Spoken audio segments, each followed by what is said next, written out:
یہ بات تو صحیح ہے. اللہ تعالیٰ نے قرآن پاک میں سورہ آل عمران میں فرمایا نا کہ اہل ایمان کی نشانی ہے کہ وہ زمین و آسمان میں تفرق جو ہے وہ تفکر کرتے ہیں. اس کے بعد وہ کہتے ہیں ربنا ما خلقت ھذا باطلا سبحانک فقنا عذاب النار. اے اللہ تو نے جتنی مخلوقات پیدا کی ہیں فضول پیدا نہیں کی ہیں, یہ با مقصد ہیں.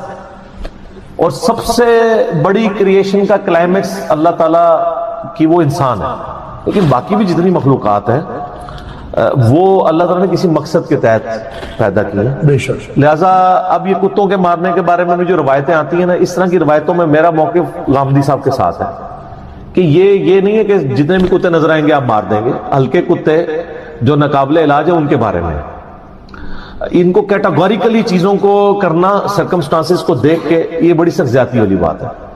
میں نے ایک کلپ ریکارڈ ہوا ہے سیدہ عائشہ کے 5 عقائد, اس میں نے بتایا کہ بڑے بڑے صحابہ کو بھی حدیث سن کے غلطی لگ جاتی تھی کسی معاملے کے اندر, جیسا کہ صحیح بخاری مسلم میں حدیث ہے حضرت عمر فاروق رضی اللہ تعالیٰ عنہ کتنے فقیہ سے آتے ہیں. جی ٹھیک ہے جی, یعنی امت میں دوسرے نمبر پہ ہیں حضرت ابوبکر کے بعد. کچھ چھوٹے بندے ہیں لیکن ان کو کتنی بڑی غلطی لگی کہ وہ یہ حدیث بیان کیا کرتے تھے کہ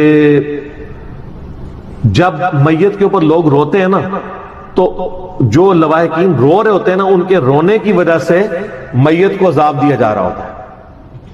جب یہ حدیث حضرت عائشہ کے پاس پہنچی تو بخاری مسلم کے الفاظ ہیں, حضرت عائشہ نے کہا خدا عمر ابن خطاب پہ بھی رحم فرمایا, اس کے بیٹے عبداللہ بن عمر پہ بھی جو یہ روایت بیان کرتا ہے. نبی علیہ السلام نے یہ نہیں فرمایا تھا کیا تم نے قرآن نہیں پڑھا وَلَا تَزِرُ وَازِرَةٌ وِزْرَ أُخْرَىٰ, کوئی جان کسی دوسرے کا بوجھ نہیں اٹھا سکتی.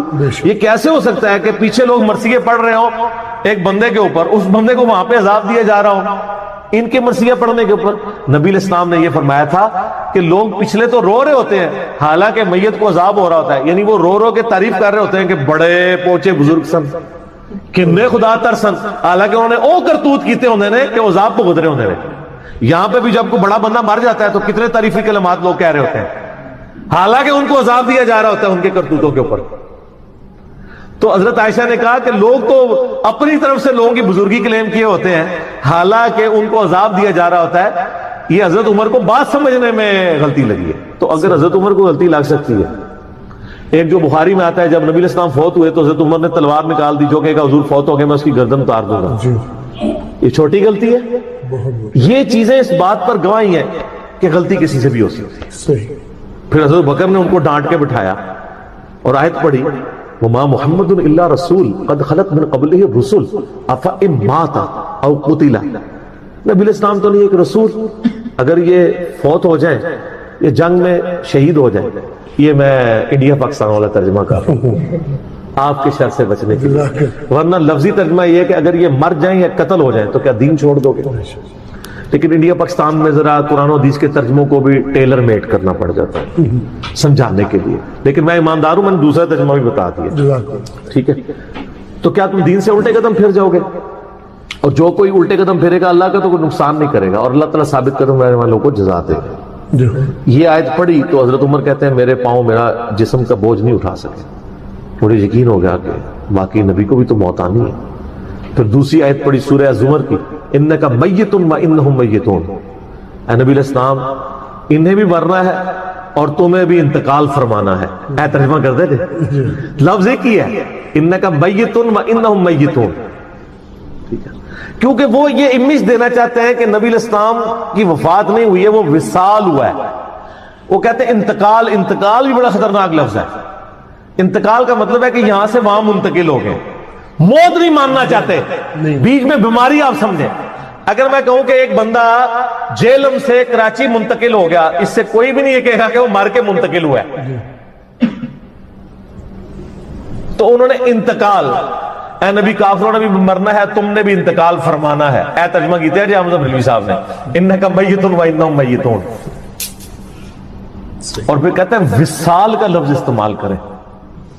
آپ انتقال کا لفظ استعمال کریں, وصال کا کریں, وفات کا نہ کریں. تو میں نے تو میرا پورا کلپ ہے کہ بخاری مسلم سے میں نے کتنی احادیث پیش کی ہیں, قرآن پاک کی آیات پیش کی ہیں. انبیاء کے اپنے الفاظ ہیں, وہ وفات کا لفظ اپنے لیے استعمال کرتے ہیں, اللہ تعالیٰ نے استعمال کیا ہے. صحابہ کرام نے نبی علیہ السلام کی وفات کے لیے موت کا لفظ استعمال کیا. ٹھیک ہے، حضرت ابو بکر نے استعمال کیا ہے، سیدہ عائشہ نے کیا ہے، ٹھیک ہے، اور اس طریقے سیدنا ابو ہریرہ نے کیا ہے، ٹھیک ہے۔ جو بخاری کی بڑی مشہور حدیث ہے، جب حضرت عمر کو زخم لگا انہوں نے 6 رکنی کمیٹی بنائی، اس میں آگے الفاظ ہیں یہ 6 بندے وہ ہیں جن سے نبی علیہ السلام وفات تک راضی رہے، وصال شریف تک راضی نہیں ہے، انتقال شریف نہیں، وفات۔ لیکن آپ ان کا کیا علاج کر سکتے؟ باقی اب اس سوال کی طرف واپس آئیں کہ خنزیر کو قتل کر دیں گے، اس سے مراد کیا ہے؟ یہ نہیں کہ دنیا کے خنزیر ختم کر دیں گے، ورنہ قرآن پاک میں یہ آیت لکھی ہوتی کہ جتنے خنزیر ہیں مسلمان ان کو قتل کریں اور شہادت کے رتبے تک پہنچ جائیں اگر کوئی سینگ مار دے آپ کو۔ یہ بڑا خطرناک جانور ہوتا ہے، آپ پتہ ہے خنزیر یہ اگر ٹکر مار دے بندے کی ڈیتھ ہو سکتی ہے، بہت طاقتور جانور ہے۔ تو یہ اومنی ورس ہے نا ڈاکٹر صاحب، خنزیر جو اومنی ورس ہے نا، گوشت خور بھی ہے اور سبزی خور بھی، تو اس لیے قرآن پاک میں کلیئر کیا گیا کہ یہ وہ سبزی خور ہے جو حرام دی ہے۔ تو یہ خنزیر کو قتل کر دیں گے اس لیے کہ آج بھی آپ کو اگر ٹیمپرڈ فارم میں بھی آپ تورات اور انجیل دیکھیں اس میں لکھا ہے کہ پگ کا گوشت حرام ہے، لیکن پریکٹیکلی اس وقت پگ کا گوشت کرسچنز کھاتے ہیں۔ جس طرح یہاں پہ ہم نے مرغیوں کے فارم ہاؤسز بنائے ہوئے ہیں نا، انہوں نے وہاں پہ بکریوں کے بھی بنائے ہوئے ہیں اور پگز کے بھی، ان کا گوشت کھاتے ہیں وہ، اسی لیے آپ ان پہ پھر وہ اثرات بھی دیکھ رہے ہیں شہوت والے، اسی وجہ سے۔ اور رشیا میں جب حالات بگڑ گئے تھے آپ کو پتہ ہے کمیونزم کے بعد، تو وہاں مسلمانوں کافر کا اتنا ہی فرق تھا کہ مسلمان بسم اللہ پڑھ کے خنزیر کھاتا تھا اور کافر بغیر بسم اللہ کھاتے، دونوں خنزیر ہی تھے۔ اب دوبارہ یہ جب 7 8 10 11 ملک بنے ہیں آہستہ آہستہ، سعودی عرب نے خیر اس لحاظ سے میں ان کو کریڈٹ دوں گا، انہوں نے بڑی انویسٹمنٹ کی ہے، بڑی بڑی مسجدیں بنوائی ہیں، اس کے علاوہ ان کی زبان میں قرآن پاک ٹرانسلیٹ کر کے مسجدوں میں رکھوائے ہیں، جہاں 100 سال تک مسجدوں پہ تالے پڑے ہوئے ہوں، اذان دینے میں بندی ہو، تو ظاہر ہے 100 سال میں تو ایک پوری جنریشن ختم ہو جاتی ہے نا، لیکن پھر دیکھ لیں ریوائول شروع ہو گیا وہاں پہ، جمعے کے بڑے بڑے اجتماعات ہوتے ہیں، ٹھیک ہے۔ تو یہ جو خنزیر والا مسئلہ ہے نا وہ یہ ہے کہ چونکہ کرسچن اس کو لے کے چل رہے ہیں اور قرب قیامت میں کرسچنز کے لیے اللہ تعالیٰ نے عیسیٰ علیہ السلام کو مبعوث کرنا ہے، اور کرسچنز نے اسلام قبول کرنا ہے یا پکے کفر پہ جانا ہے، دونوں میں سے ایک چیز انہوں نے اڈاپٹ کرنی ہے۔ حیات مسیح اور نزول مسیح علیہ السلام پہ میں نے سورہ نساء آل عمران کی آیات سے ثابت کیا تھا کہ حضرت عیسیٰ علیہ السلام کی موت سے پہلے کرسچن ان پہ ایمان لے آئے ہیں، ابھی تو اللہ نے ان کو زندہ اٹھا لیا، اس میں نے دلائل قرآن اور بخاری مسلم سے پیش کیے تھے، آج میں اس تفصیل میں نہیں جاؤں گا، مسئلہ نمبر 12 میرا دیکھ لیں، اس میں الفاظ ہے کہ عیسیٰ علیہ السلام جب دنیا میں اتریں گے وہ جامعہ دمشق کے مینار کے اوپر اتریں گے 2 فرشتوں کے سہارے، ٹھیک ہے، زرد رنگ کی 2 چادریں انہوں نے لپیٹی ہوئی ہوں گی، ایک تامت اور ایک اوپر، بل مینار سے جب نیچے اتریں گے نا تو اڑ کے نہیں اتریں گے، سیڑھی لگائی جائے گی ان کے لیے، ٹھیک ہے۔ یہ بزرگ ہی صرف اڑ سکتے ہیں، انبیاء تو نہیں اڑتے نا، آپ کو دنیا کو اللہ نے اسباب کے ساتھ جوڑا ہے نا، یہ اللہ تعالیٰ نے انسانوں کو بتایا کہ اوپر سے آسمانوں سے وہ نیچے آئے ہیں اڑ کے، لیکن جب اس مینار سے نیچے اتریں گے پھر سیڑھی لگائی جائے گی ان کے لیے، تاکہ آپ کو یقین آئے کہ کوئی بزرگ نہیں اڑ سکتا، یہ جعلی واقعات ہے۔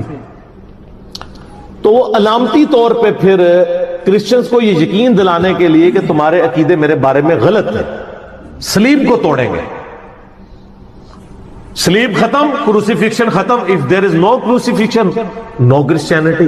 کرسچینٹی سے مراد میں ٹیمپرڈ کرسچینٹی کی بات کر رہا ہوں، عیسائیت ہم بھی پریکٹیکلی حضرت عیسیٰ علیہ السلام کو اگر ماننے کا نام عیسائی ہونا ہے تو سارے مسلمان عیسائی ہیں، تو خنزیر کو وہ علامتی طور پر قتل کریں گے، یعنی اس کو قتل کر کے، یعنی اس کو ذبح نہیں کریں گے، یہ بتائیں گے کہ بھئی یہ کھانے کے لیے نہیں ہے، یہ ایک خنزیر کو قتل کر کے اناؤنسمنٹ کر دیں گے کہ اس کا گوشت حرام ہے، پریکٹیکل، ورنہ اس میں الفاظ ہوتے ہیں کہ دنیا کے سارے خنزیر قتل کر دیں گے۔ یہ ایک علامتی طور پہ ہوگا، کچھ چیزیں علامتی طور پہ کی جاتی ہیں۔ اب ہمارا جو تعویل قبلہ یہ بھی علامتی ہے، اگر آپ دیکھا جائے قرآن پاک میں تقریباً 2 رکوع تعویل قبلہ کے حوالے سے آئے ہیں، اور اگر آپ وہ رکوع پڑھ کے دیکھیں تو ان میں اللہ تعالیٰ فرماتا ہے کہ مشرق اور مغرب کی طرف منہ کرنا کوئی نیکی نہیں ہے، تم جس طرح بھی رخ کرو اللہ ہی کا چہرہ پاؤ گے، ٹھیک ہے، کیونکہ وہ انہوں نے یہودیوں نے اس کو بڑی ایک گیم بنایا ہوا تھا کہ یہ پہلے ہمارے قبلے کی طرف منہ کرتے، اللہ فرمایا یار پھر اللہ تعالیٰ نے یہ بھی فرمایا کہ ہم نے قبلہ اس لیے چینج کیا تاکہ اہل کتاب کی وہ حجت نہ تم پہ رہے، کیونکہ اہل کتاب کو پتا تھا کہ ابراہیمی قبلہ خانہ کعبہ ہے. اب ایک ٹکٹ میں وہ دو مزے کر رہے تھے. اگر یہ قبلہ چینج نہ ہوتا تو وہ آپس میں جمع کو یہ کرتے تھے کہ دیکھو یہ کہتا ہے میں ابراہیمی ہوں، تو ابراہیم کا تو قبلہ خانہ کعبہ تھا، تو یہ بیت المقدس کی طرف منہ کر کے نماز کو پڑھتا ہے. اور جب بیت المقدس کی بجائے خانہ کعبہ قبلہ بنا، پھر انہوں نے کہنا شروع کر دیا تم تو کہتے تھے ہم موسیٰ کو مانتے ہیں، تو موسیٰ کا قبلہ تو وہ تھا، تم اب ادھر کیوں آ گئے؟ آٹا گوندے ہلدی کیوں ہیں؟ ٹھیک ہے نا، یہ علاج ہی کوئی نہیں. تو اس لیے اللہ تعالیٰ نے دوسرے پارے کا آغاز جو ہے سیقول السفہاء، ان قریب بے وقوف لوگ کہیں گے کہ یہ قبلہ کو چینج کر دیا. اس کا مطلب ہے کہ بے وقوف لوگوں کا کوئی علاج نہیں ہے. ان کا علاج صرف یہی ہے جو اللہ نے کیا کہ ان کو بے وقوف لوگ کہہ کے چھوڑ دیا جائے، کیونکہ بے وقوف لوگوں کی آپ کس بات کا جواب دیں گے؟ ایک جواب دیں گے، ہاں اسی لیے گئے وَإِذَا خَاطَبَهُمُ الْجَاهِلُونَ قَالُوا سَلَامًا. اور سر یہ ہم نے اپنے بھائیوں کو بھی کہا ہے کہ اگر آپ کو جاہل کوئی ملے علماء سے یا عوام الناس سے تو ان کے ساتھ بحث نہ کیا کریں. یہ قرآن کا حکم ہے، صرف بات بتائیں. ایک بندہ کہتا ہے جی کوا سفید ہوتا ہے، کہاں چٹا ہوتا ہے؟ تو کوے کو میں کالا ثابت کرنے کے لیے صرف کوا دکھا ہی سکتا ہوں نا. قرآن و حدیث سے میں آپ کو دلائل دکھا سکتا ہوں، وہ پھر بھی کہ نہیں یہ آپ کو نظر آ رہا ہے اس طرح یہ اندروں سفید ہے، تو ادھر تو کوئی علاج نہیں ہے. اندروں ہے وچوں مطلب یہ ہے، وچ کا تو کوئی علاج نہیں ہے. دین جو کچھ ہے وہ اپنے ظاہر میں ہے، اور دین کے باطن میں وہی چیز ہے جو ظاہر کو سپورٹ کرتی ہے. یہ نہیں ہو سکتا کہ دین کے باطن میں، دین کے ظاہر کے اندر جو ہے وہ خنزیر کا گوشت حلال ہے، حرام ہے، اور دین کے باطن میں وہ حلال نکلا ہے. وہ حرام حلال صرف اس صورت میں ہوتا ہے کہ جو ظاہر میں قرآن میں 4 مواقع میں بتا دیا گیا کہ اگر زندگی موت کی کشمکش بن جاتی ہے تمہارے لیے تو پھر تم دل میں برا جانتے ہوئے اتنا گوشت کھا لو جس سے تمہاری جان بچ جائے. اضطراری کہتے ہیں، اور اس میں دل میں نفرت بھی ہو کہ یہ حرام ہے، بس اتنے کے طور پہ. تو یہاں پہ لوگ یعنی دین کو بدل دیتے ہیں، تو وہ علامتی طور پہ حضرت عیسیٰ علیہ السلام کریں گے. اور علامتی طور پہ ایک اور کام بھی کریں گے کہ امام محمد مہدی کو مصلی پہ کھڑا کریں گے. بخاری مسلم کے الفاظ ہیں تمہاری کیا شان ہوگی جب عیسیٰ ابن مریم تم میں اتریں گے اور تم میں سے ایک شخص میرا امتی امامت کروائے گا اور روح اللہ اس کے پیچھے نماز پڑھیں گے. نبی علیہ السلام نے اپنی امت کی عظمت بتائی ہے کہ عیسیٰ روح اللہ وجیہن فی الدنیا والآخرہ، جن کے لیول کے معجزات کسی پیغمبر کو نہیں دیے گئے، ایون ہمارے نبی علیہ السلام کو بھی. بے شک کہ مٹی کی مورت بنا کے اللہ کے اذن سے پھونک مارتے ہیں وہ پرندہ بن جاتی ہے، مردے کو اللہ کے اذن سے زندہ کر دیتے ہیں. اور پیدائش بھی معجزانہ ہے، اور اٹھا لیے گئے آج تک زندہ ہیں، فوت بھی نہیں ہوئے. حضرت عیسیٰ کی تو پوری کی پوری زندگی معجزانہ ہے، ٹھیک ہے، پوری کی پوری زندگی معجزانہ ہے. اور وہ لیکن یہ بھی علامتی ایک نماز ہی ہوگی، اس کے بعد حضرت عیسیٰ ابن مریم ہی نمازیں ساری پڑھائیں گے. ایک نماز پیچھے پڑھیں گے تاکہ پتہ چلے کہ میں امت محمدیہ میں سے ہوں، کوئی نئی شریعت نہیں لے کے آیا. اور صحیح مسلم میں حدیث ہے کہ حدیث کے راوی کہتے ہیں کہ عیسیٰ ابن مریم تم میں اتریں گے، اللہ کی کتاب اور تمہارے نبی کی سنت کے مطابق تمہیں چلائیں گے.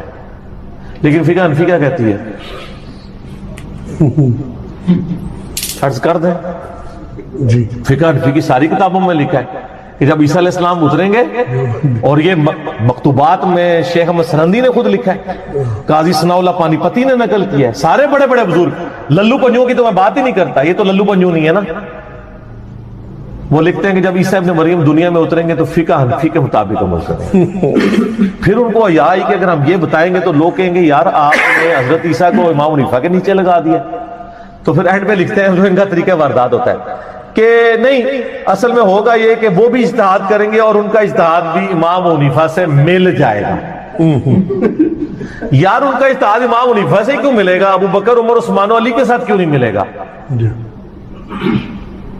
اور اجتہاد کی ضرورت کیا ہے؟ امام وقت وہاں موجود ہے، امام محمد مہدی جو مجدد ہے. ابو داؤد اور حاکم میں حدیث ہے کہ ہر 100 سال میں میری امت میں ایک مجدد آئے گا جو دین کی تجدید کرے گا.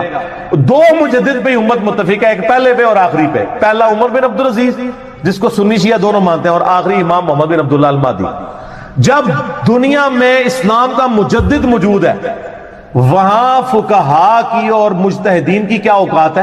کوئی اوقات کوئی اوقات ہی نہیں ہے. اور وہ مجدد ایسا کہ جس کو بائی نیم نبی نے مینشن کیا ہے. امام حنیفہ، امام شافعی، امام مالک، احمد بن حنبل رحمہ اللہ اجمعین، ہم بہت احترام کرتے ہیں، ان کا نام کسی آیت اور حدیث میں نہیں ہے. اور جس کا نام نبی علیہ السلام کی مبارک زبان سے نکلا ہوا ہے، اس بندے کی موجودگی میں آپ کہہ رہے ہیں کہ حضرت عیسیٰ علیہ السلام کا اجتہاد امام مہدی سے نہیں ملے گا، امام حنیفہ سے مل جائے. کہانیاں اس میں نے کہانی کا نکال دیا کہ سر ادھر مسئلہ نہیں حل ہونا. وہ امام حنیفہ کے کس بچے کے ساتھ ملے گا؟ بریلوی بچے کے ساتھ یا دیوبندی بچے کے ساتھ؟ آئے ہائے نا.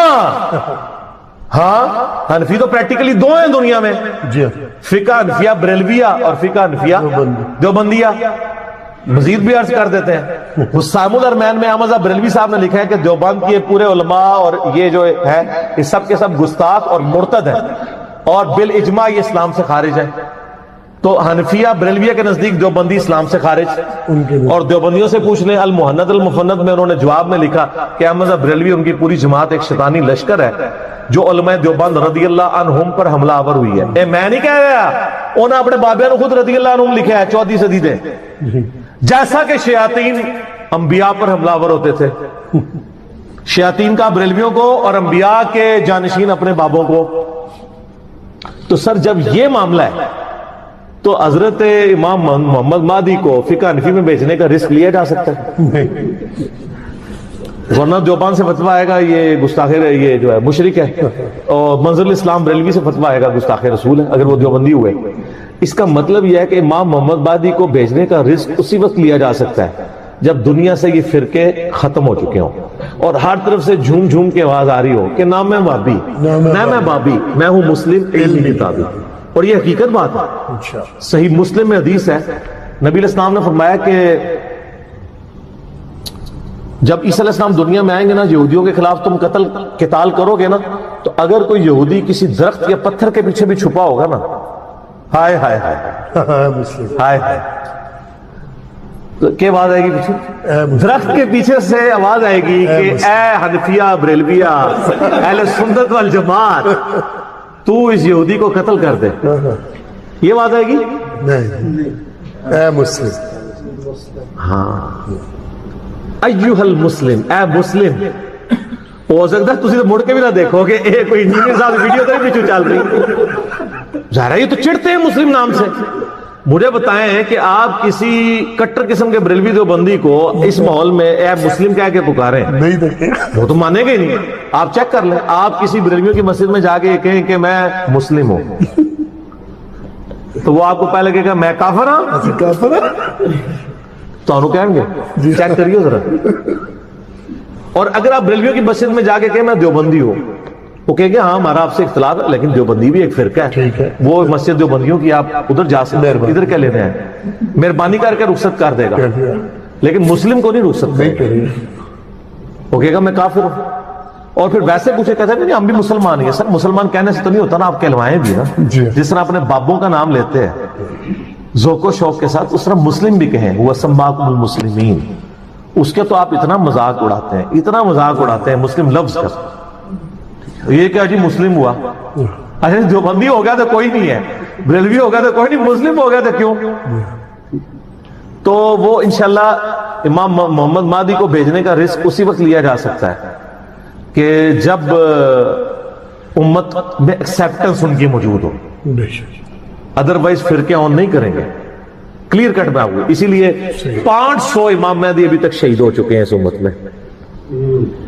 شہید کہہ لیں یا مر چکے ہیں، کیونکہ ظاہر ہے وہ یہودیوں نے تو نہیں دعویٰ کیا تھا، مسلمانوں میں سے کسی نے امام مہدی ہونے کا دعویٰ کیا نا. تو امام مہدی ہونے کا وہ دعویٰ کر دے تو اس کو ہم کافر تو نہیں کہیں گے، زیادہ بدعتی گمراہ ہی کہیں گے نا. کوئی نبی ہونے کا دعویٰ تو نہیں سمجھ گیا. 500 زیادہ امام مہدی قتل ہو چکے ہیں، وہ اسی لیے قتل ہوئے ہیں نا. تو وہ جو امام مہدی آ رہے ہیں اس کے ساتھ اللہ کی پروٹیکشن ہو رہی ہے. وہ مسئلہ نمبر 127B ہے، 127B، امام محمد مہدی پر سنی اور شیعہ کا اجماع. 1.5 گھنٹے کا میرا لیکچر ہے، جسے شوق ہو تو وہ دیکھ لیں، میرے حلق کافی ہو گئی ہے. دیکھیں جی یہ بھی بڑا کریٹیکل ایشو ہے. مسئلہ نمبر 43 میرا وسیلہ اور توسل کے صحیح احکام و مسائل پہ ریکارڈڈ موجود ہے، اس میں نے یہ ڈیٹیل سے ساری چیزیں ڈسکس کی ہیں. یہ جو نبی صلی اللہ علیہ وآلہ وسلم کے وسیلے سے آدم علیہ السلام کی توبہ قبول ہونے کا واقعہ ہے، یہ المستدرک للحاکم میں موجود ہے.